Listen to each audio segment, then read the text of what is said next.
হবিগঞ্জের মাধবপুরে তেলবাহী ট্রেন লাইনচ্যুত হওয়ায় ১৩ ঘণ্টাও স্বাভাবিক হয়নি সিলেটের সঙ্গে সারা দেশের রেল যোগাযোগ। বুধবার দিবাগত রাত ৯টার দিকে সিলেটগামী ট্রেনটি দুর্ঘটনার কবলে পড়লে অন্তত ৬টি ওয়াগন লাইনচ্যুত হয়। এতে বিপুল পরিমাণ তেল ছড়িয়ে পড়ে আশপাশের এলাকা, সড়ক ও খালে।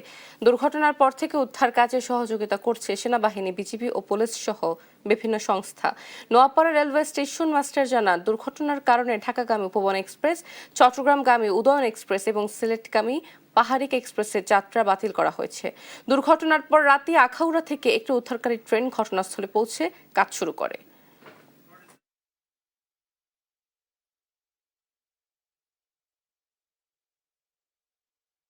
একটা বগি এখানে ব্রিজের নিচে খাদে পড়ে আছে, আর 3টা থেকে তেল ঝরতেছে, এখানে 14টা এই তেল সংগ্রহ করতেছে, এদেরকে থামানো যাচ্ছে না।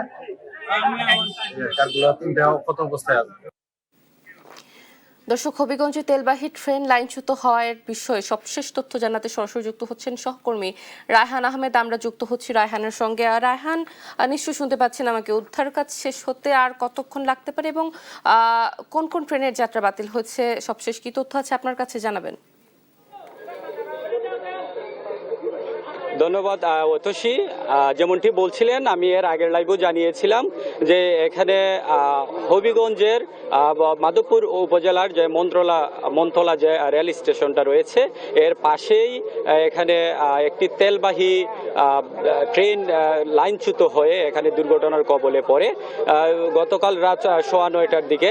এর পরেই কিন্তু যে এখানে যারা স্থানীয়রা রয়েছেন তারা তেল সংগ্রহ করতে আসেন, কিন্তু প্রশাসনের কঠোর নজরদারিতে, বিজিবি এবং সেনাবাহিনীর কঠোর নজরদারিতে কিন্তু তারা এটা রক্ষা করতে পারেন। আমি যেমনটি জানাতে চাই, রাত 2:30টার দিকেই কিন্তু রেল কর্তৃপক্ষ যারা রয়েছেন তারা এখানে উদ্ধার কাজে এসেছেন এবং আপনারা যদি একটু দেখাই, এখানে যে রেখা রয়েছে ওইটি দিয়ে উদ্ধার কাজ চলছে। এখন পর্যন্ত 2টি বগি রেল লাইন থেকে অপসারণ করা হয়েছে। আমরা যেটা জানতে পেরেছি যে রেলের বিভাগীয় ম্যানেজার ABM কামরুজ্জামান তিনি বলেছেন এই দুর্ঘটনার যে জন্য 5 সদস্যের যে তদন্ত কমিটি তারা গঠন করেছেন, তারা প্রত্যাশা করছেন যে 2টা থেকে 3টার মধ্যে যে ট্রেন চলাচল স্বাভাবিক রাখার তারা চেষ্টা করছেন।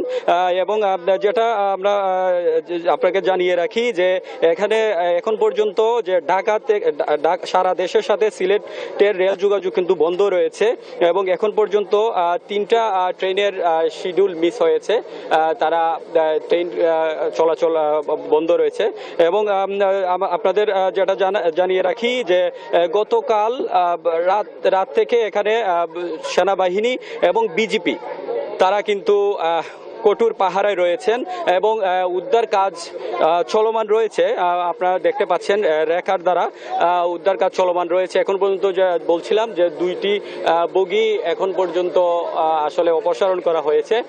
তো আমি আরেকটা জিনিস জানিয়ে রাখতে চাই, এলাকাবাসী কিন্তু অভিযোগ করছেন যে এখানে স্লিপার যে রয়েছে রেলের, এটা অনেক দুর্বল এবং যে নাট বল্টু রয়েছে এগুলাও মানে একটু দুর্বল হয়ে পড়েছে, যার কারণে কিন্তু এখন পর্যন্ত এই উদ্ধার কাজের যে একটা তারা করছেন উদ্ধার কাজ, তো কিছুক্ষণের মধ্যেই তারা আশা করছেন 2 থেকে 3টার মধ্যে শেষ হয়ে যাবে উদ্ধার কাজ এবং ট্রেন চলাচল স্বাভাবিক রাখতে পারবেন বলে রেলের যে কর্মকর্তারা রয়েছেন এবং কর্তৃপক্ষ রয়েছেন তারা আশাবাদ ব্যক্ত করেছেন। ঐতসী।